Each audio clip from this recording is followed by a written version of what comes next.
different other form of Kwaba, Better News TV. So you best subscribe to Better News TV. Best subscribe. No one like no share. No one turn on notification bell on Sabaya update BI bayano. On Sabay to me, I can make out a comment section once you are there. Message so leave your comment maybe be a cost one. And then some a day bremo and some NDC for and I say as party ni by a opposition, the biggest opposition party in Ghana, NDC. Yeah, the most highly spirit biggest opposition party NDC. Now NDC, if you say NDC and I say NDC bar or my Ghana best stand there as a political party 32 years in na abra no modi anniversary of 32 no and Sembebre and what do you call it, the flag bearer of NDC, that of John Dramani Mahama, and the vice the two Jan and some of the two Jan Emma the GNA Ahotoswo and Munyam Ninkunim D are reflected NDC ama it is a sebon kwan or mobile and Sembebre na omode two dra abra na omudi o anniversary no the person will come honey akwakotie and someone with to Jan and Sembe so na koso efa what do you call the vice president Signal, made the interview my friend Signal because on also vice president of New Patriotic Party, Dr. Mamadou Baumia, and Sembena Aircoso Ewana Kache. Prophet Odro bu efuye pa abra Baumia call a sofukubi ho se omom empire mano, the empire omo boni nyina empire what do you call it? Omama papa no and nearly down. Say, omo bomb man say ombra me president. Of which say any kwan say osofo de and I say asofo kuo no any kwan say mugina say me o party A me o party B na ye bomb ma party we say ombra power. That is not a work of God. Na Prophet Odro Edin Sembi Atujai very touching. Now in some way and some I think say it will be a lesson to most of the pastors. Mommy uncle nyanko tie nsem no monche mo ne ba de akabia no yeah de be mama na make out say hi Better News TV. Let's subscribe. No like no share no turn on notification bell no mommy uncle tie bra. Ya be sha ase di nkomo no PC a owo Amenfi East ensem a okaka kan wo bibi kan ka che na nado soja for mo ba Galamsey site ombe ra forest mu na nado na smo mo enti se obeka so mu si omo aboka che na nado na oma soja for ninja kwa ye nim ko aha Mr. Frimpong me catch o no PC o Amenfi East ye catch o Costello ye catch o sisia wo bibi a ka che na nado no ma soja for ninja sebi wa forest ne baby a mo ye illegal mining no enye mo na mo beka se mo bebu soja for bibia to soja for mamu se sia NPPPC owo Amenfis ono de atudwa se sia ne civilians na no mo ye illegal mining ya tackle ka bibi che na nado danko akufuado ono ma soja for no omo ba nti mebe ka chiro no on more serious note and some gubamba so na ye bebedi hu komo nandra the largest opposition party NDC Amayoku and dra omudi 32 years amo celebrating the kama omo ye 32 years anniversary na yehu executive sene omo modo NDC Amayoku and sana party members omo na gadayo wo party headquarters wo adabraka na bradwen ntiase so seweni ensema ye kachro wo komo of flag raising and sana obehu obi say running mate Professor Jane Nano Poku Ajamai omuna no mo hwa adene ye kraba her papa inti 32 years ni under NDC 32 years yembisa ye ho NDC Amayoku NDC 1 NDC 2 NDC 3 His Excellency John Dramani Mahama Bema NDC 4 na ehwe Ghana ye mpuntu a yenyen nana ye betumi ade ensesi ebo akase NDC Amayoku aye bebre papa 32 years ni Amayoku no bebo ade omote free 92 ebo omote sa party me development omode abo manya kwanenim wankasa udika ekwan school hospitals eche se development de bebre nankasa chendis Amayoku no aye bibi di aboa man nti say yes ankofo omaba say sankofo yenchi omo nipa no ono omo ne ye na omo ye no ehia say sign de NDC ba na bibi atumi konkan mepe say be kone akohwe abra andra omo celebrate 32 years anniversary abra NDC amayoku ebebo ado Ghana. So coming in late, it's a long story. I won't tell it. I just ask for your forgiveness. The second point I want to make is the significance of what we are celebrating today. It's been 32 years. And so there's also a time for us to remember. It's all about remembering, it's about memorializing, and it's about acknowledging those who've come before us. So congratulations to all of us. We today, those of us sitting here, are the beneficiaries of those who started this a long time ago. Only last week, we went to celebrate June 4. And today we are here to acknowledge 32 years of the existence of such a beautiful party. At times like these, one thinks of those who started it all. What did they want? Why did they come together?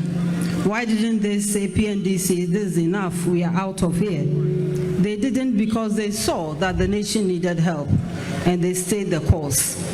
They didn't stay because they wanted anything for themselves. They stayed because they wanted things for the country. Now it is our turn. What do we know? What do we do? What do we see? May those spirits guide us, even in what we do today, to recognize that sacrifice is important. Putting other people first is important.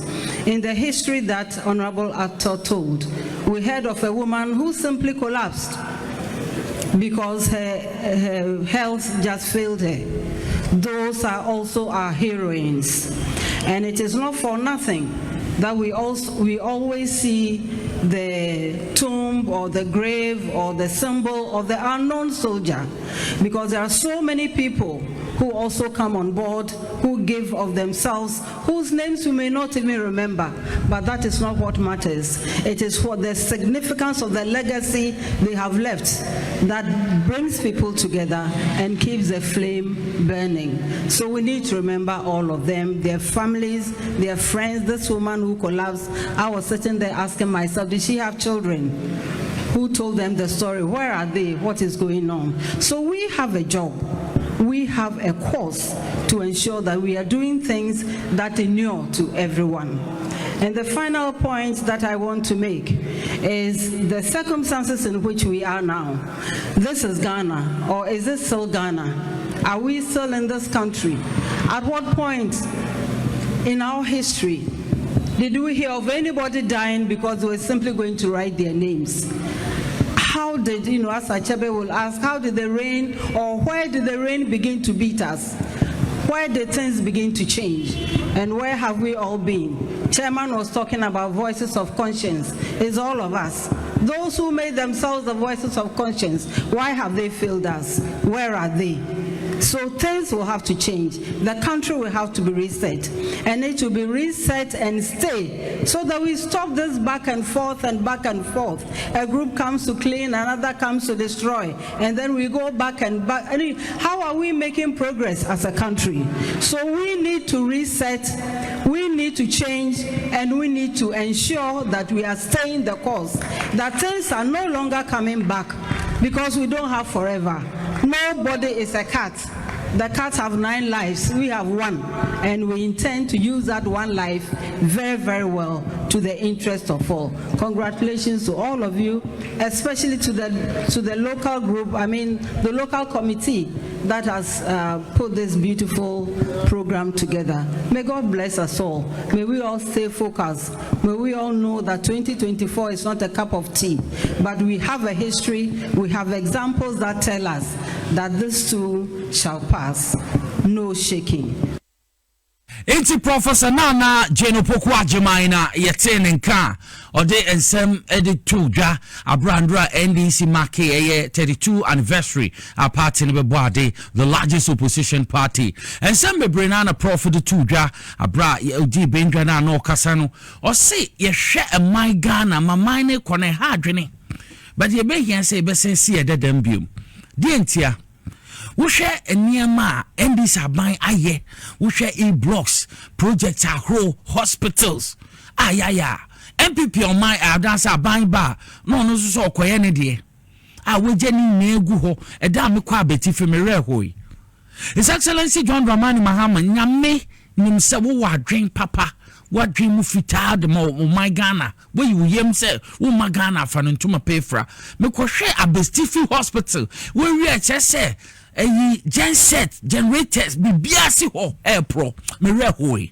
even a Professor Nana Jane Opoko Ajman ken I say NDC ba no mo toto niema ye e de niema esisi mo sesi a na MPP so abebe yim ayenko ahemfo kaka o say wonti ase a opa ye ana wa bia no niema bebre impuntu akoso man mu na MPP need nothing to show but NDC 32 omotumi aye niema bebre na nado danko akufo ado ne Dr. Mahmoud Baumia eba no ma say bibia nti ama minor stand still o man nkwanim MPP nti na ye bre MPP ama ye ko nti na ye bre eni ama jiegu aye basa hwe eni ama His Excellency John Dramani Mahama ye senanado ba yo to aso a chenye nini eni ama bebre wo fa ha na ye we na ya se no wo kwa no na se na me ko takrade na me hwe coastals bia His Excellency John Dramani Mahama abanzene ade we sisi a enche sabiwa ye janma farfo ko poso ba na ye maame no so fa na mi a na om de begum ni na asesi ho tirimusuma na adwomboni anase me nua na ye enti enya me de enya me sa subambon moma ye njai eniema bebre na ekoso sesi ase Ghana fo age atum se ebeto ama His Excellency John Dramani Mahama ene NDC aban sa ba bioma besiesie ebre no bebre because eniema bebre no mo ye ya ibi aka efuom ibi say sesi omba ye sign the siko asa ba ye no foforo MPP aban ba andananado danko akufuado omba na eka eda ho Muntio a car na da ho a 1 point and I say 120 billion cedis says ya kaka ko 700 billion bonne bang 120 billion a fi kroma breswa ba ebesi John Dramani Mahama ka omujai no na nado nkoane na MPP Dr. Mahmoud Baumia so onim sika ntotoye e baaye ye twam over 500% bonne bang it we a Ghana ni a who say NDC ama yokuo no mutumi ye bibia ye hwe Rollins abreso a wo free takrade ban kran CP kwan da so kama ye ni project ahro a Rollins under Rollins utumi ye ma yi bua ye ni ma eye Johnny Vance atamo se amfa the crancy on John Rollins na omo ye ansana motia se John Dramani Mahama eso ye ntire no numa partner ye dototo ho a ye career ye se ye to ama no hwe Ghana de metu aka ne se NDC de to mo ba mo ma ye mfa potty ye mfa super glue candy simfa ma no cause omo no mo dwe ye omo no mo dwe me no ye hwe bra ye bre nti Professor Nana Jane Opoko Ajman ne nsem o kanyina na kire se ye hwe back and forth in the NDC ba opie MPP so ba no de or the blocks e kogu otoka na chok you say fast here na mame mon fast here na mame say kechire bi asabi age ne papa ka finisem ye fast here mo bi abium ye ni bejimin bro afi ye ni da ho mu di try ye bi ye ni hu nsem na no nti we Ghana ni a asema Professor Nana Jane Opoko Ajman catch ye ni say NDC aban na ye bi metwa ye ho ahia project aye hu na NDC aban na ye MPP nya hwe sike ye hu ma ye de bia ekoje bosia mu be catch ye say Ghana beyond 8 inso it say and there to say enti metene no Professor Nana Jane Opoko Ajman say afi ni say NDC ba na reset a na ye sikwan mu na ye kwa o si ye hu se sa party na beboa ye ehia se be sesa yensa ye kokomoti enye se ye sesa yensa na ye boa na ma no tumi fa ne tempo efra na na do ni Dr. Mahmoud Baumia be fa man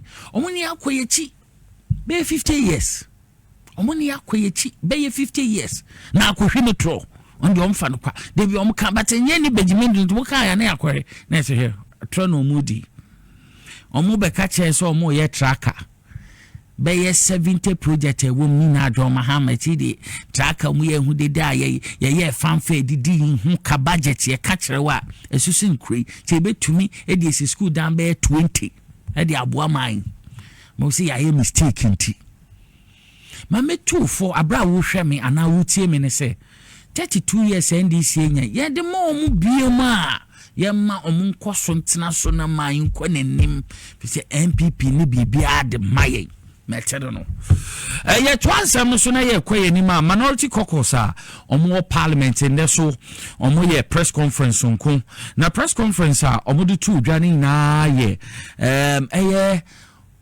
Dr. Kisley Atoforsen minority leader na make us a court nensensema ambulance ho nsensema kobai na no omo de atudwa say ya dia de bia na omo leader obekọ court no sada na omo so nye certain omo na abedi omo leader chi because wo hwe ekwan a court no omo toto omo niema judge nensema okana anya dia sabi odwuma bi o cross so odi a de bi ho a o so odi ansema na so tena bibi so parliament cross so otu America court nti sa na ebeye na omo mboa ana court ne consider mfa onhwe ne nhwe parliament business eda omudi dwuma na eda omudi dwuma eda eye minority leader onye hwe na eda obeye na court nse ma sheda mama ka na maka omo so sa ada no obekọ court omo so nye hwe because oyo omo penin ono no do ma no mama yenko na yenko tie eye kwame governance eye agboja no so nsema odi tu dwa chief whip nsema odi tu dwa na nsema kai yenko tie mbra. The NDC minority caucus will only be available for the business of parliament after proceedings of the court have ended on the days scheduled for the hearing of the ongoing ambulance case trial. The decision comes on the back of the refusal of the presiding High Court judge, Justice Efia Sewa Asarebuche Mrs., to grant a request from the lawyers of the minority leader for leave of the court to enable him attend to important parliamentary business on Tuesday, 11th June, that is today, 2024, when the House resumes its third meeting of the fourth session. Last week, Justice Efia Sewa Asarebuche again rejected a similar request from the Parliament of Ghana to enable the minority leader take part in a meeting of the Parliamentary Service Board, which was due to take critical decisions ahead of the resumption of Parliament, among others. The NDC caucus was left with no representation at these important meetings. Today, as Parliament commences its third meeting of the fourth session of the 8th Parliament, the minority leader is expected to deliver a resumption address, join parliamentary leadership to engage the press, and undertake other important activities as part of his legislative mandate. However, as we speak, he is in court. These are part of very important parliamentary duties exclusively reserved for the leader of the parliamentary caucus at the commencement of parliamentary meeting. The NDC minority caucus has taken notice of this worrying trend that shows an attempt by the trial judge, Justice Efia Sewa Asarebuche, to prevent the minority leader from performing his constitutional duties as the elected member of parliament and the leader of the NDC minority in parliament. Okay, enti the atano honorable Kwame governance Agboja na yete ne nka no ma eteno no ese bebre na no de atudwa enti minority caucus na che o madwen aka so mo hwe mo nua pani ana se pani ode o ma no enya asem no ko a omo betina fie no because they say court no so dwen ho no omo ne che obi asa de oye busy sa time o transem so nti che and then ye de be ko say no hye date ne na onhwe ehu se be ha no de a omo so eduru a ombe boycott na omodi oye omo pani na chi na omo ina no ekuti nsem ne binti ambulance wo case na yate no but menu ka say ye ka ho nsem ya na ye kobe ya no honorable Kwame governance agboje ya biom odi atodwa akasa afa the Rose minister ene Rose to ho nsem no so aba says yanche ba umia say ya dia roto no yes and dia aba omo no mpeso omo de baba ta ese ferry ene meka ye hu omo ka menkoti honorable asemo de tuja was answer me hu. That is quite an interesting position of the current road minister. In fact, is it not the case that he was part of cabinet when the decision was taken to suspend the collection of tolls, and when Mr. Speaker and all of us drew the attention that that singular action was illegal, they told Mr. Speaker to go to the toll booths and collect the tolls himself if he likes. This is just a testament of a government that is wayward, lost touch, and doesn't know what they want. Today, a cabinet minister or cabinet took a decision to suspend the collection of toll as a propaganda to foist e-levy down the throat of Ghanaians. We are paying e-levy today. They want to take more money from you, so they are coming back to condemn each other to say that they want to collect tolls. The entire government is condemned. They cannot pick and choose who is upright in the government. So we wait. We have been consistent saying that there was no need to suspend the collection of tolls. So Ghanaians can see which part of the political divide can be trusted, is consistent with policies in this country. And obviously, the MPP's record of being straight and fair to Ghanaians has been called into question so many times. So I wish them well in an attempt to determine which of them is not serious according to the road minister. When they find all those who are not serious with governance, we'll then tell them that the entire bunch is not serious about governance.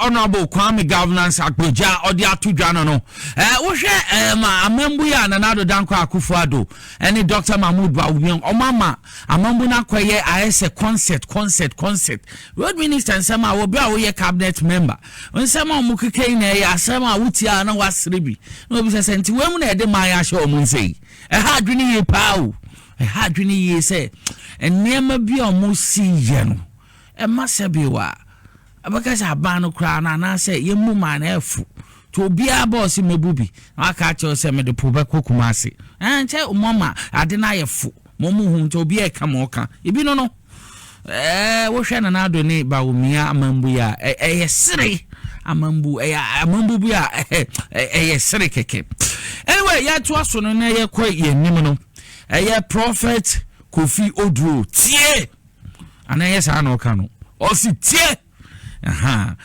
odi atudwa na wakache ni nuanom asofo nyina se munye very very careful asofo Dr. Mahmoud Bawumia ka se mihia clergy okohia asofo ape no asofo sibu nkotodwe na ye mbompa mo kotodwe na obu nkotodwe no ma bompa ya ma no boss sa ne ye no na asofo bi eyi wo mani mu gitum ai Bawumia na mama ye ntoma no Bawumia ne ye ntoma no ose nyame asofo nyesa nyame asofo enyesa na ye endorse no ma munhwe ni ma bi ye pa ensem ni na no Prophet Kofi Oduro na ehye na no mepese ebeko na yahwe na yeti ensema Prophet Kofi Oduro ode tudwa efa ni nuanom asofo a omo ye niam bi sa abro mo hia Bawumia. I apologize to you first. Should I say anything that may step on your toes? I'm sorry.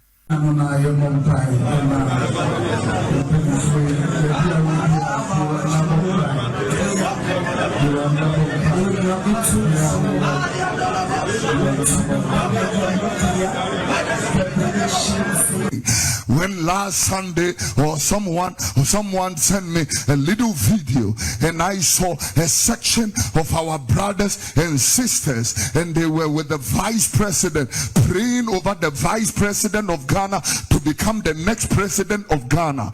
What a shock. What a shocker. Preachers, I told you to order.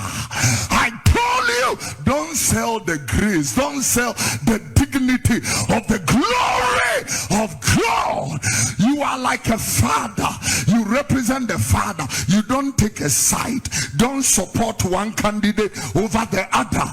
That is not the Spirit of God. The Spirit of God takes over. We can only advise and admonish you, but we can't pray for you to become the next president. You have taken side. You are partial. Now we are selling the grace. Tell me that envelopes were not flying for those prayers. Tell me, praying over one candidate over the other, that is not God.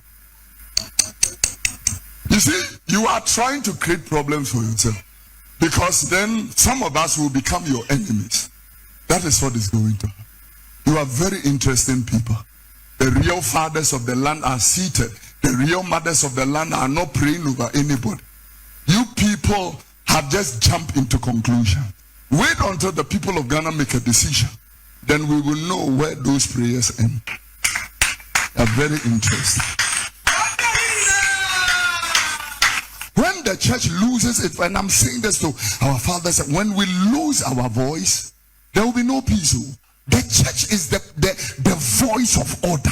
When people are going up, hey, stop it. We don't take side because of what we can get. No. Don't take side. Be impartial. Impartial. You see, the prophets of old, they didn't need anything from anybody. We have become so much. We have become so much. We want visas. We want VIP treatments. We want to travel through VVIP. We want favors from God. If President Mahama wants to hear real something, I challenge them. Come and sit here on Sunday. I will tell you that thus saith the Lord. I will look in the eyes of President Mahama and say, the dollars that were flown to Brazil, God will judge that. The people who chopped money during your time, God will judge that. And then I will look in the eyes of Vice President Bawumia and tell him that since COVID, we are still being charged COVID levies. God will judge you for that. God will judge you, Mr. Mahmoud Bawumia. God will judge you for e-levy, and God will judge you for all the unfair and unjust treatment that you have brought to Ghanaians. Tell them, don't tell them nonsense. God does not bless nonsense.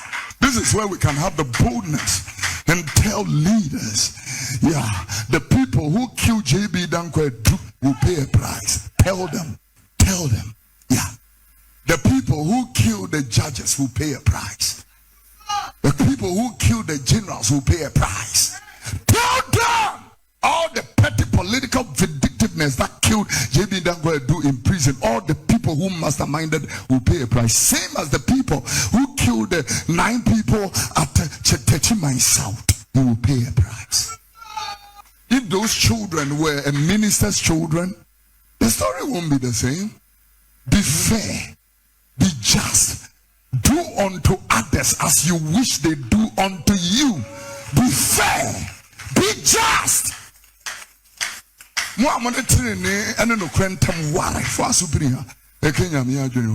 This is not the preaching for offerings. If you want to take your offering, you can take it home. Yeah. If you are angry and offended, you don't want to give an offering, thank you, can take it. I don't care about your MPP, NDC. When I sit here as a man of God every Sunday, I am a father. There are people seated here who are from MPP, NDC, CPP, whatever. I don't care about your party. First Kofi Odro, tie me kan me adwen. Ono na yete ne nka na yehu eye kasamfonyi no. Me say Ghana ye wo asofo be 20 say prophet Kofi Oduro a chairman ye wie prophet Kofi Oduro ni nsem o chemu na ne say asofo mu gina ho say mu yeja asofo mu gina ho say mu gina mu anyame enti sebewa asofo nyanyiyim na asofo ye bompa ya mabawumia ye wi a endorse no Dr. Mahmoud Bawumia wo na wokọ sebewa asofo gina mu say nja enti eje bia no wo maye mienu a wo nyanyiyim wo fo mu nyina sha wo ma na mun kasa ye bompa ya ma Dr. Mahmoud Bawumia ye sa ka che o ya endorse no abra John Dramani Mahama so ho enye saa na sofo dwuma ne te o sa sofo momo monton mo nyam mama monton go sra ye die gu mo so se asofo ne miye bi nti o mongo sai na asa o mo kasa mo aye empty vessel na o mo keke bi keke o sa sofo mo nyama ye frɛ mo se mo mbrembeye mo nyama sofo dwuma ne ka na enyiyim ne enyiminyam ne brown envelope say de be mamunti asofo ni bi aton mo anim nyam omo kasa kura se bi aso omo nwen adwen bi enda omo tirim omo nkai kura so omo ya asofo aya from so mbe nyame dwuma nti yiyimo no ne wehu bi pani bi ahwehwe ni ma asofo ni bi ye no munjai na yesa na efrem se mo mbeye monye sofo dwuma no tro kama se mo bom pai ma obi a mo mfra John Mahama so mo pai ma no na monye yiyim monye hwehwe anim envelope kakra mu benyanti diplomatic passport amu penti ene mu amafu enye saa na nyame frɛ mu Jesus na ye hwɛ no so na ye bo brase Jesus na ye de nya heaven kwa enye oni ni o enye oni ni ono council members mu MPP no NDC no ewo na ewo say ye won injection a utumi sole fo sika kɔ o parliament offering obunfu wakanya me adwen a kyerɛ wo saa na tie asofo ni bi edi omafu egu omu hu mase nyama nya so omu ye na omu ye brown envelope nti na waje so amen na sofo bi lead chorus na bomb pie na oye bibi so obenya nyimnyam na sem your vice apeka krama no sofo bi sa na efrem sofo dwumen sa na efrem sa na mbe ya ye nkwa so bi mu ye betina fie ye di 10 commandment no so ye dim say ye dis way betumi akọ heaven enyi yibe no munjai na mboa nti prophet Kofi Oduro na nsem so de atudwa no asofo no yimo no munjai brown envelopes no munjai na munkanya me adwen enkyere ye na mugirem se nyame nko a mo so na mukanya me aseme yesua bi ameda trumpet ni bebo mpon no yeso osoro ahinde no yenye bi chefa ewom ne bibia etumi akonka. We speak for the voiceless. Yes. So that is the kind of trait except NDC ni bia enya minchia me maame baako Dr. Valerie Sawyer, very generous woman, a philanthropist. Maame o Ghana wana kuma so NDC wana kuma so me who say wasase say or check motorbikes ama some constituencies in order to aid their work. Nicholas who be here say Ghana ni bia be hu the embodiment of who John Mahama ete.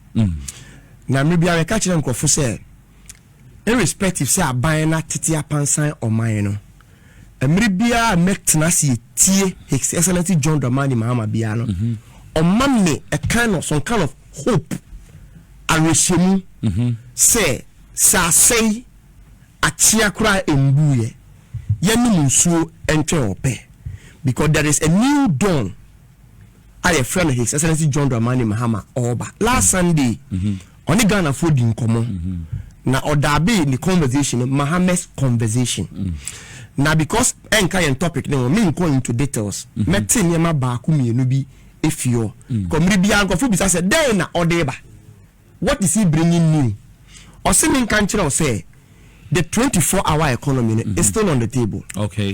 The entire Ghana meburu bia wie school a the first point of call is onya bruchia obeko because you me busu wo holom dia me you me busu wo develop world here because omo running 24-hour economy. Okay. Into university student kwati miko school opo a na wakoye part time. And then John Mahama say yakopon ya adom na we are in hard times. Yes. And hard times demands hard decisions.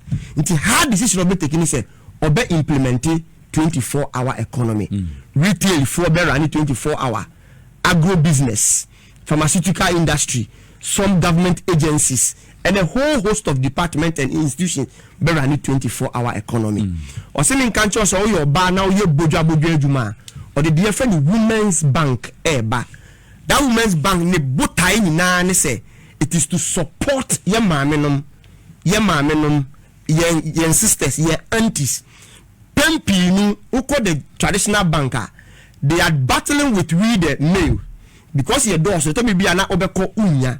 But bank where you DS towards a man kwa you be boa mejuma bobi a here juma de skadia she juma ase no oko honoma they will give you with small interest na wait menya juma e dia the last point na according to the matter is also or the friend National Drivers Day ebeba unim say maybe an Ghana for no say your award scheme be e wo it becomes a focus into be a person ya dia eye said ya somebody ni dusu a ye ma award na anya mi na ye wo nti ye be institute ni said ya the whole year no region by region district by district and a national no ye be drivers at the whole year omu drive car omu nya accident omu ti me follow the rules and regulation omu wo first aid and those equipment they are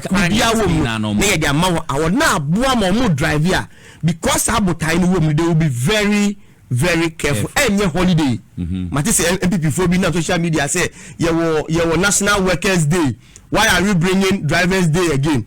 But you the same thing. Yes, I want Teachers Day. We have Teachers Day, we have Farmers Day. And only now workers. Do you get me? Until there is nothing wrong. So you be a certain section of workers. Na ya appreciate one. Until when nyema bebre John Mahama ediegu apono so. So when timenti in the Sunday uko the social media handle Facebook X uko e wo honom ubeti live and colored in the full tape. No one say John Mahama ewo opepa. He has what it takes to move this country from where it is to the promised land. Nicholas, parliamentary candidate, your friend Ernest Frimpong, is a disaster to this country. The statement is condemnable. The statement is be so a person justifier. Sani pakron eni Ghana wanakunim. She Mampeni Nanado Danko Akufo-Addo. The commander-in-chief of the Ghana Armed Forces. Obi incite citizens against the Ghana Armed Forces. What an anumkasa. Have you heard him speak? Dr. Alhaji Bawumia, chairman of the police council. The same statement is being done against young police officers and a police personnel. What an anumkasa. And I own things so that because Adiana papa ne kan no the entire MPP agenda say ye be ko elections sa otati on pa almost 2020 omu lusu more of the Galamsey areas this is omu botai ne say yenko ma won som enkwanshen sembi areshemu bi say samu ya yemfa police fo ni asoja fo embetata mo Inti a year towards the 2024 election. Inti na unti mampeni kasa, unti vice kasa. And this particular act, abaining na pamfo and a shechi. I mean, your papa be a friend of Ekwe Wusisa kind. On a Western Regional Secretary. Western Regional Secretary Charles B. Charles B. Okay. Yes. Then Ekwe Wusino a day. On was Central Region. No, a vice chairman. That is it. Vice chairman Central. All exposes are concerning Galamsey. And I'm feeding a season in Ano. All my yes, on an election in San. Ekwe over 500 excavators and Enyam and Tabai. 2 years. Abain na na oda Akufo-Addo abain entimi mfa no nkogina mra no ye enne sa papa no akogina MPP primaries parliamentary candidate or ye Cape Coast North parliamentary candidate 2 Charles Bisiu ona no ye secretary for interministerial committee on illegal mining a ye hunu fidi gadochi na ye odi ademudie ene wakọ contest MPP primaries amande or a parliamentary candidate on the ticket of the MPP eskado keten me no ka say Dr. Frimpong Boateng na no ye minister e ka kire yen say ye won krofo bebre at the office of the president a omo ye galamsey I go to the extent catch there and say, even Mampeni backyard and Krofo Buni war and no mutu galamsey and woni fie. Nini na nkenfuano. What is say or the nipa bi aya aya implicating akojina mrano. No. Inti enu ene kire wo say the fight against galamsey no eye cover up. Me no ka say water. I say to the extent say I don't know what to compare with. First time Kofu they compare Mino tea, but I brew Mino tea because it's so damning that Ghana Water Company I want and say yanhwe here. A miri baby like just say ya cra ensuo efi amanfo froso. Omo say chemicals omo de egu nsuo mu. Dan yeni. Cyanide. Ema me no wunya bi nnum no. Kanina nkomu yusu baako and omo yusu times 10. That is the effect of galamsey. Utie audio now and let me do a brief of it. Let me from Anunsi on Abumbrem. Papa ne say but no, before that, you see, utie nkomodi na. Matese nkrofo ka say no ne small scale miners ene kasa. Yen bear in mind say a police for na soldier for one tata legal miners. Eh no correct. Anameboa. One tata legal miners. Omo tata illegal miners. Into obi bia obehia legal miners bia no. All have that level of conversation. Because maybe a we adwuma no mpo no. A soldier for one ba ho in the first place. Into tie narration na oni illegal miners na edin komo. Into you say omo ba o site no omo bua bunibi frame meba. Or say oh yeah illegal mining. That one he was specific. He said it loud and clear. Oh yeah illegal mining.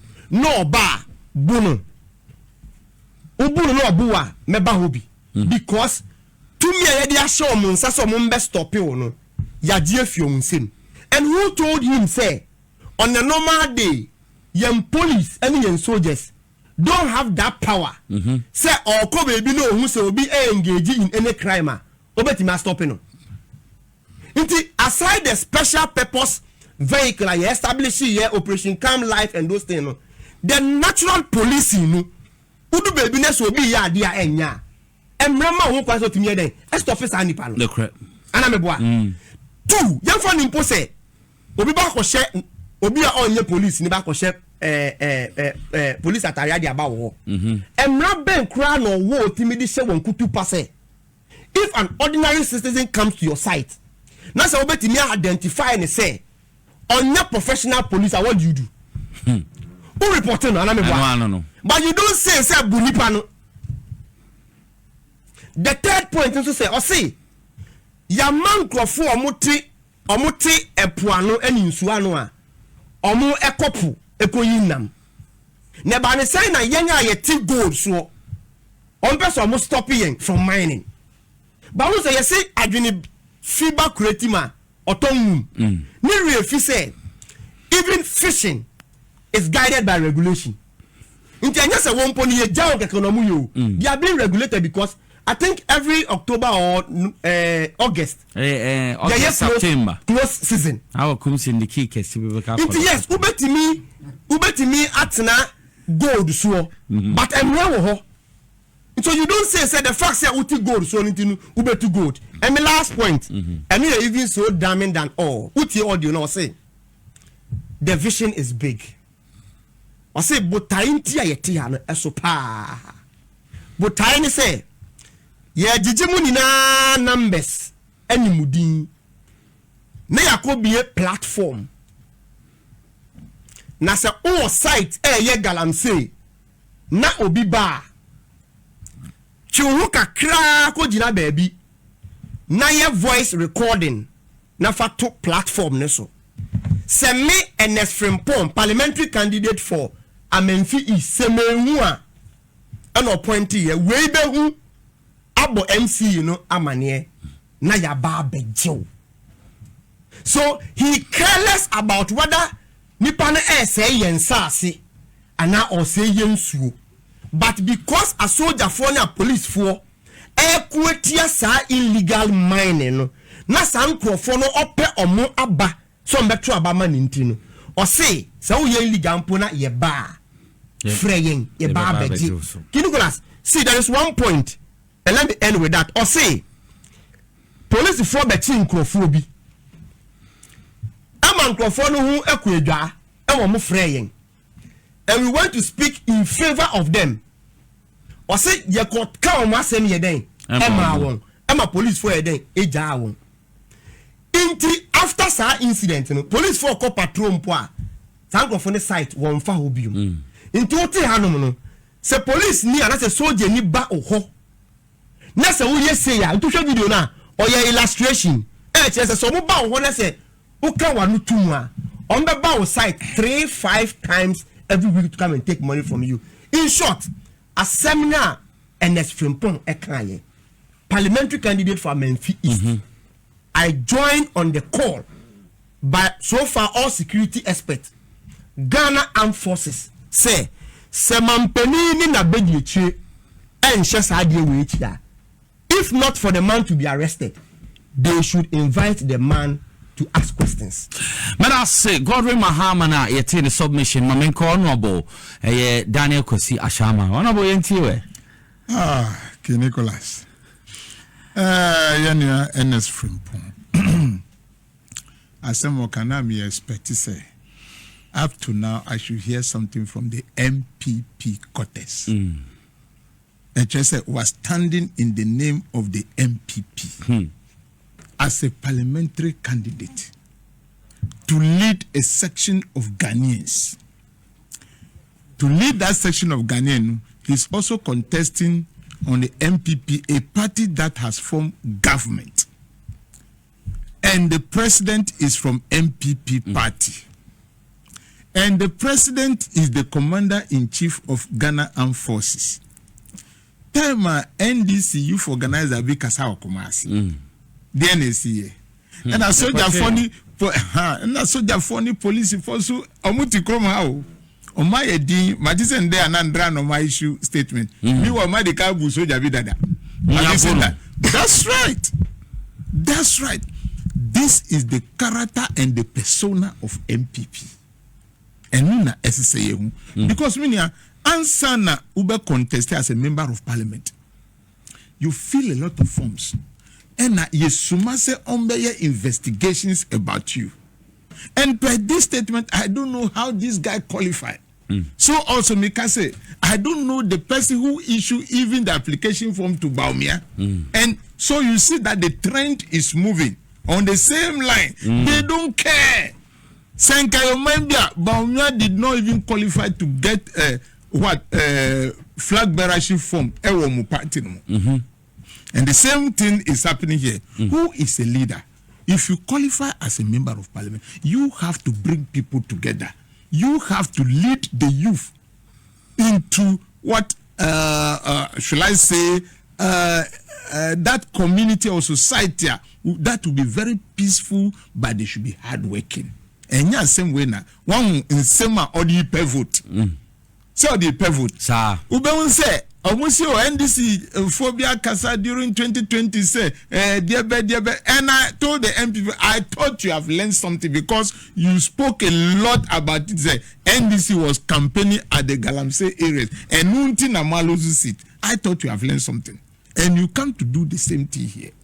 As a member of parliament, mini parliament crown, I still command that respect as a member of parliament, and my job is to teach the young ones how to respect, how to obey the law. Once you're a parliamentary candidate, it's a problem be say SC constituency. You have that power or capability. I'll bet to me Nanti Ako regional police command or the military, even you can come to Accra and they will listen to you. And I thought that is what you should be doing. not to tell them, say, oh, so people are also bunu. Now, about parliament, they say, and your police phone never guiding you. Sanity. Your man police say, on guiding you. And then you are inciting the youth in your constituency to beat them when they come there. Now, what are they doing? Look, there are people who have the license to mine, but they are doing galamsey. They have the license. Where they okita license, but they are doing galamsey. A serious power. And that is true because omunya galamsey. Eba Muse Emma say John, may he so rest in peace. To me, Jai 47 Forest Reserve. Ediema amoma science. Him for no magic certificate na free. Some more certificate. Then another catch say akunta man anya bonibia. Ba uko kohwe kwae no a wasenu meanwhile is holding certificate. So at that point, a military man could see that more certificate kwa nyemu yenu esensu. Nyemu yenu ese koko. Nyemu yenu ese asasi. So he can stop you. But listen to what he's telling them. Senka a party be crowd and can say uncontested. As I say, almost suspending because he did not show any leadership and he will never, because this is his blood. The DNA no look at him saying, say, if it's onu ebe upload the regional minister number ewo platform so and the regional minister too is sitting down there. So you are arrogating powers to yourself. Hey, serious. Beyond the regional minister. I will get chance to create a platform. Who did not to sue. And on usu ti ho wankasa. So you ask yourself, this is what Prof. Nana Jenupokwadima say. Yeah, the founders have done their best and they are gone. What are we fighting for today? Are we fighting for ourselves or we are fighting for Ghana? Are we fighting for ourselves or we are fighting for Ghana? What he say right now, onu ne ebe bua no amana de MP no. It is your 20 per minute cry and like cry or pursue the MP. So you are fighting for yourself. But as an honorable member to be, if you may win, this is not the way you should talk. And so I expect the people in that constituency, if they want a good leader, I don't think this man is a person who can lead them in peace. The youth who are fighting to get their daily bread today, it is because your government has spoiled the economy. The economy nunye, so they are fighting to get something to eat. Instead of you to teach them responsible mining, original police commander, listen to what he's saying.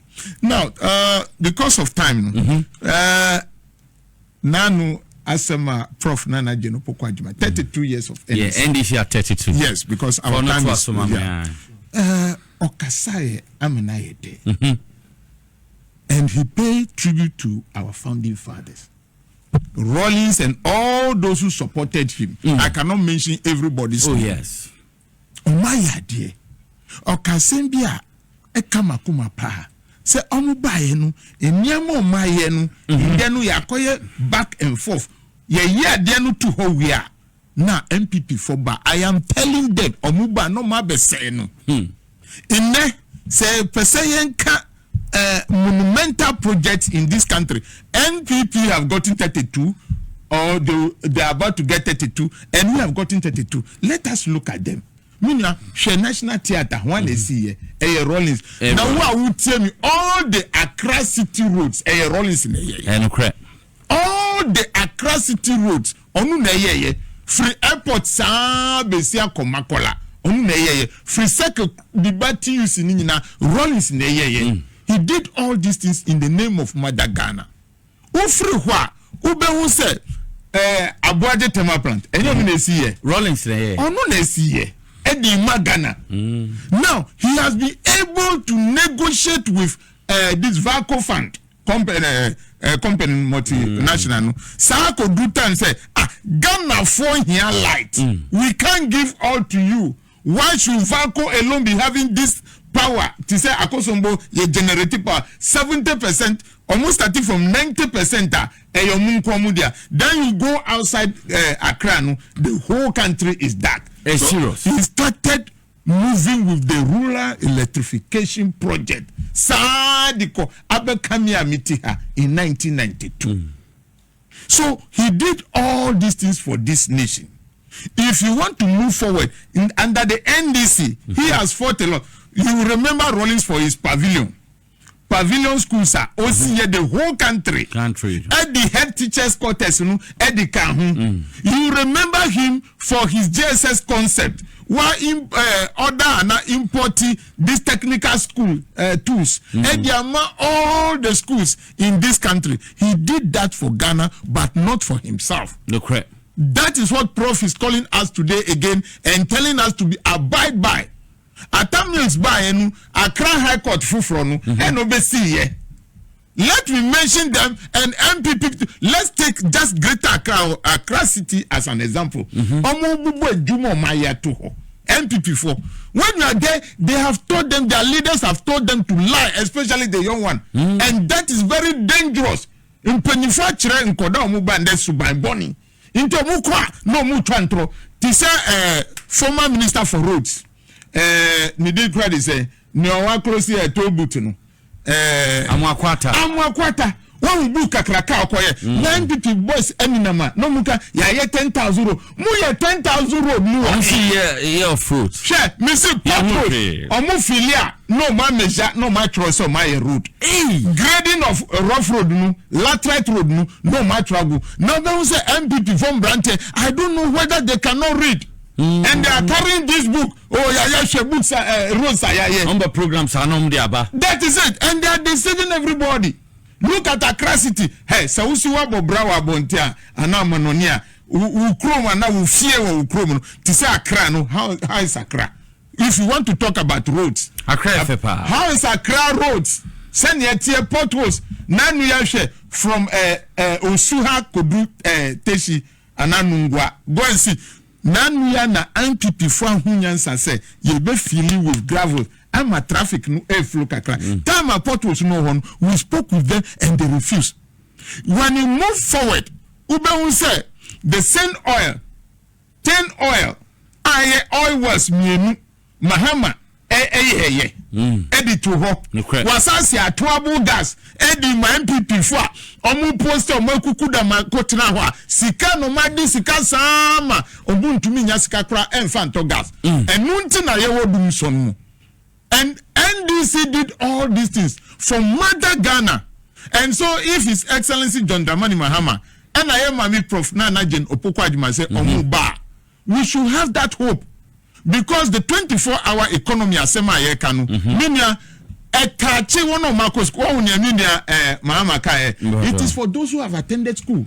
Now when you come back to the rural areas, if you do business, we have something called factors of production, land, labor, capital, and entrepreneurship. That is where we are going. For you to be rich, you must go back to your land. MPP for the galamse asasino. So we need to reclaim this land and put them in plantation form. Now, if you want to do that, Ebeka Nyawako school, any Nyawanko school kra, and that is what 24-hour economy is about. Sika nanado di renti aeroplane, 14,000 to 17,000 an hour no. Mahama say no renti jet. Na sa sika no di bema mbranti ni mbaba wano. No mu find no mu fando. And so if you have a lot of coconut, and so if you have a lot of palm nut, and so if you have a lot of shea nut, and so if you have a lot of cattle, and so if you have a lot of poultry, what does that mean? Those are the raw materials for industrialization. Correct. And we must go there. And so the youth, you must get ready. And Prof, we thank you so much. And all the NDC, the young one, say, politics are here, we should not do it just because of ourselves. But we must make sure, say, Ghana, aye, ama obia, NDC new, CPP new, afofranto for nyina kaho na amanoni for susu obu fra amanoni on betina Ghana. No correct. That is what we are looking for.